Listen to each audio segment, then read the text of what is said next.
11절 보면 그날에라고 하는 말로 시작이 되어집니다. 자, 이 날은 어떤 날이냐면 곡과 그의 연합군, 그를 동조하는 연합군을 완전히 심판하시고 또 패망시키시는 날, 그 날을 말하는 것이죠.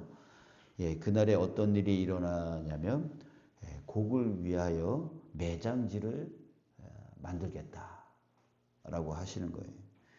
그래서 그 매장지가 그들의 시체가 쌓이고 쌓여서 길이 막힐 정도로 그렇게 되어질 거고, 또 12절에 보면 이스라엘 족속이 7달 동안 그들을 매장하여 그 땅을 정결하게 할 것이라. 7달 동안. 얼마나 숫자가 많길래 7달 동안 매장을 하여서 땅을 정결케 할 수 있느냐라고 하는 거예요. 그러니까 이 말은 철저한 심판을 하겠다. 한 사람도, 하나님을 대적하는 한 사람도 남기지 아니하고 다 심판할 것이다라고 하는 하나님의 철저한 심판, 그리고 완전한 승리를 말하고 있는 거예요. 완전한 승리. 자, 여러분, 이것을 우리가 구속사적이라고 하는 말 들어보셨죠? 구속사적. 그리고 영적 의미로 보면 계시록 20장에 보면 이 곡의 이름이 나와요. 마곡, 이 곡과 마곡, 이 이름이 계시록 20장에도 나오게 되어져요. 그래서 우리가 생각건대 이는 세상 끝날에 성도들과 교회를 대적하는, 하나님을 대적하는 사탄의 마지막 세력, 사탄의 그 조종에 의하여 하나님을 대적하는 그 마지막 세력이 하나님의 심판으로 영원히 멸망할 것에 대해서 예언을 하는 종말의 날에 대한 예표이다. 이렇게 우리가 해석을 할 수가 있습니다. 그때의 완전한 승리, 철저한 심판을 통하여 완전한 승리가 일어날 것이다 라고 하는 것이죠. 자, 그래서 우리는 그날을 하나님을 대적하는 자들의 완전한 심판, 완전한 승리를 말하지만 우리 쪽에서는 뭡니까? 예수님의 재림이요. 우리가 이제 완성된 천국으로 나아가는 그 때를 말하는 거죠. 그래서 하나님을 대적하는 자들에게는 심판의 날이고, 우리 믿는 자들에게는 천국으로 완성된 천국이 이루어지는, 예수님이 다시 오시는 그 날이 되어지는 겁니다. 그래서 우리에게는 기쁨이지만 하나님을 대적하는 자들에게는 심판이 임하는 날이죠. 자, 여러분, 그렇습니다. 우리 드라마를 보면 끝이 어때요? 뭐 100% 그런 건 아니지만 항상 드라마의 끝은 악이 무너지고 선이 세워지는, 그러니까 해피엔딩이죠.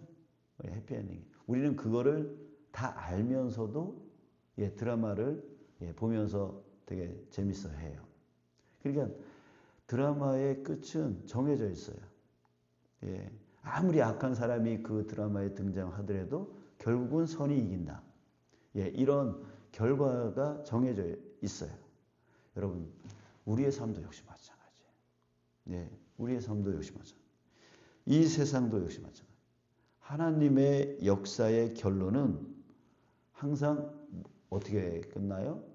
완전한 승리로 끝납니다. 이 인류의 역사의 끝은 바로 정해져 있어요. 승리.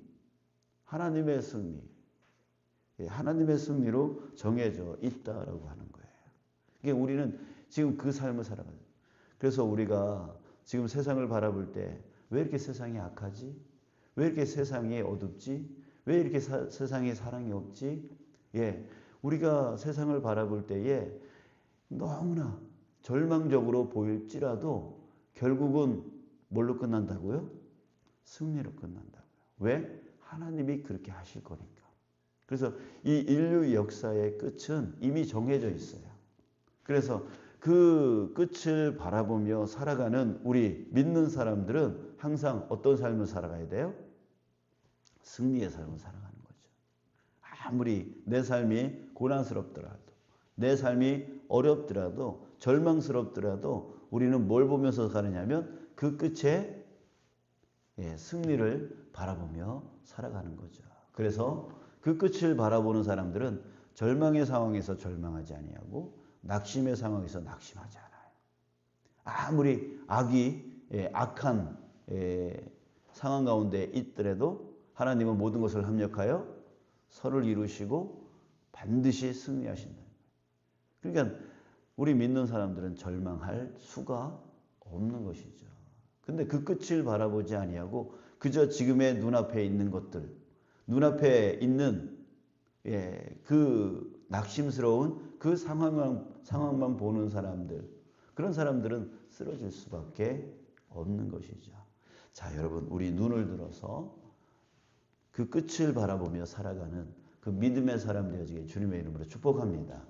아멘. 그리고 우리의 지금의 삶, 그러면 지금의 삶은 실패해도 되고 패배해도 되는 건가요? 아니죠. 승리라고 하는 것은 한 가지의 전제 조건이 있습니다. 하나님이 함께 하시면. 하나님이 함께 하시는 그 모든 곳에 승리가 있다라는 얘기예요. 이 세상에 하나님이 계시기에 그 끝이 승리로 끝나요. 그런 것처럼 내 삶에 하나님이 계시면 내 삶에 그 모든 것에 뭐가 있어요? 승리가 있다는 얘기예요. 창세기서부터 요한계시록까지 하나님이 일괄적으로 말씀하시는 것이 뭐예요? 나에게로 돌아와라 이거예요. 나에게로 돌아와라. 그러니까 결국 아담과 하와가 실패한 이유가 뭐예요? 에덴 동산에서 쫓겨난 이유가 뭐예요? 하나님을 떠났기 때문에 그래요. 하나님의 명령을 어기고 이제는 하나님 말 듣지 않겠다 이거예요. 내 생각대로 살겠다는 거예요. 그게 무슨 사건이냐면 바로 선악과를 따먹는 사건이란 말이에요. 하나님이 그렇게 따먹지 말라고 정령 죽을 것이다 라고 말씀했음에도 불구하고 그거를 따먹었다는 것은 이제 더 이상 하나님 말 듣지 않겠습니다. 내 스스로 살겠습니다. 내 마음대로 살겠습니다의 그런 증거이죠. 그래서 죄가 뭐냐?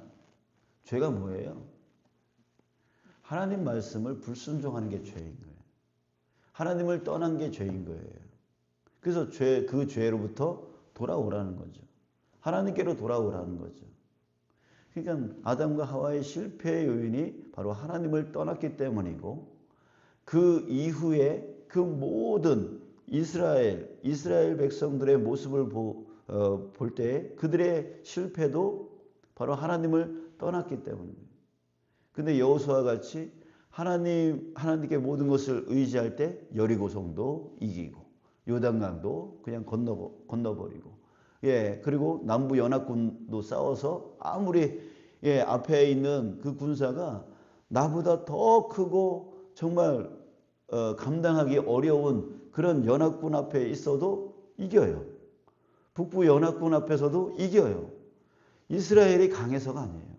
이스라엘이 그 당시에 무기가 이 농기구밖에 없었어요. 농기구밖에 없었어요. 겨우 왕만 칼 들고 있을 정도였단 말이에요. 그럼에도 불구하고 이겨요. 승리해요. 왜? 하나님이 그들과 함께 하셨기 때문에. 하셨기 때문에. 신약에 넘어와서도 역시 마찬가지. 예수님이라고 하는 이 땅에 오신 하나님과 함께 있으면 승리해요. 병이 치유되어져요. 불치의 어떤 것도 다 낫게 되어져요. 지난 주일날 말씀에 베드로도 무리를 걸어요. 주님과 함께 있으면, 주님을 바라보면 무리를 걸어요. 그러니까 결국 성경은 뭘 얘기하냐면 하나님과 함께하면 승리하고 하나님을 떠나 있으면 실패한다는 거예요. 그리고 방금 전에 우리가 찬송 부른 것도 역시 우리에게 복이 뭐예요? 예? 우리에게 진정한 복이 뭐예요? 우리는 세상 사람들이 얻고자 하는 그것을 복이라고 생각을 하지만 사실은 우리에게 복은 뭐냐면 그 모든 것을 내게 주실 수 있는, 내게 채워주실 수 있는, 나로 하여금 승리케 해주실 수 있는, 나로 하여금 모든 것을 극복하게 해주실 수 있는, 나로 하여금 모든 옳은 길로 진리의 길로 나가게 해주실 수 있는 그 하나님이 나와 함께하는 것이 복이라는 거죠. 예, 복이라는 거죠. 그러니까 그 하나님이 함께하면 평강이 넘치잖아요. 두려움이 없잖아요. 염려가 사라지잖아요. 그러니까 하나님이 나와 함께하는 게 진정한 복이고 하나님이 나와 함께할 때에 우리는 진정한 승리를 누려 살아갈 수 있게 되어지는 거예요. 이 세상을 하나님이 다스려 나가고 있기 때문에 함께하여 다스려 나가고 있기 때문에 그 끝이 승리되어지는 것이 따놓은 당상이처럼 우리가 하나님과 함께할 때에 바로 우리의 삶은 승리의 삶이 될 수밖에 없는 것이죠. 자, 그러니까 여러분 하나님과 함께하는 삶은 어떤 삶입니까? 인간적인 방법을 내려놓고 하나님의 방법으로 살아가는 게 하나님과 함께하는 거예요. 예. 아브라함을 하나님이 부르셨어요. 갈대아 우르에서 부르셨어요. 근데 하나님과 함께하려고 했지만 자꾸만 아브라함이 어떻게 했어요? 인간적인 방법을 사용했어요. 기근이 드니까 이집트로 가야 되겠다. 하나님을 의지하겠다가 아니라 이집트로 가야 되겠다. 갔다가 또 큰 일을 당하잖아요. 큰 어려움을 당해요. 실패해요. 그러다가 또 하나님이 도와주셔서 또 이렇게 세워주고 또 실패하고 또 이렇게 세워주고 이런 과정 가운데 믿음이 이제 자라가게 되어지는데요. 예, 그래요. 인간적인 방법을 내려놓고 하나님의 방법을 쫓아가는 것. 예, 그것이 바로 하나님과 함께하는 복된 삶이 되어지는 것이죠. 자, 그래서 다윗은 솔로몬에게 이렇게 유언했어요. 너는 대장부가 되어라. 이 대장부라는 말이 무슨 뜻이라고 했어요? 힘을 키워라. 군사력을 키워라. 나라를 크게 해라. 이런 뜻이 아니라 아무리 주변에서 뭐라 할지라도 하나님을 꼭 붙들어라. 하나님의 말씀대로 살아라. 예? 하나님의 규례와 하나님의 법도를 따라가라. 주변의 사람들이 뭐라 할지라도 너는 하나님의 법도만 따라가라. 이게 바로 대장부가 되라라고 하는 뜻이에요. 그리고 또 여호수아에게 하나님이 뭐라 그랬었어요? 강하고 담대하라 라고 했어요. 뭐에 강하고 담대하라? 너 열심히 운동해서 체력을 키워라. 군사력을 키워라. 힘을 키워라. 이런 말이에요? 아니에요.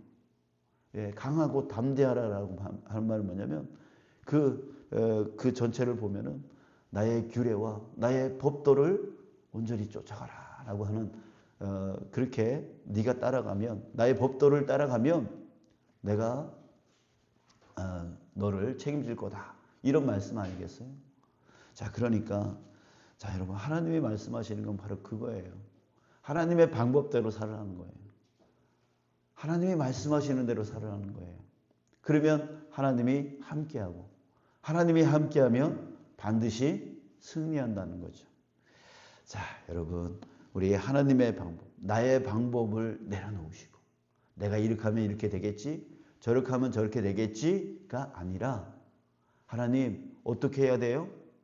하나님 어떻게 해야 돼요? 무엇을 해야 돼요? 기도가 앞서야 되는 거죠. 모든 것에 기도가 앞서고 하나님의 방법을 구해야 되는 거죠. 하나님의 뜻을 구하는 거죠. 하나님의 계획을 구하는 거예요. 알게 해달라고 하는 거예요. 그리고 그것이 내 상황에 맞지 않더라도 내 환경에 맞지 않더라도 주님이 그렇게 내 마음 가운데 말씀하여 주셨다면 흔들리지 않는 거예요.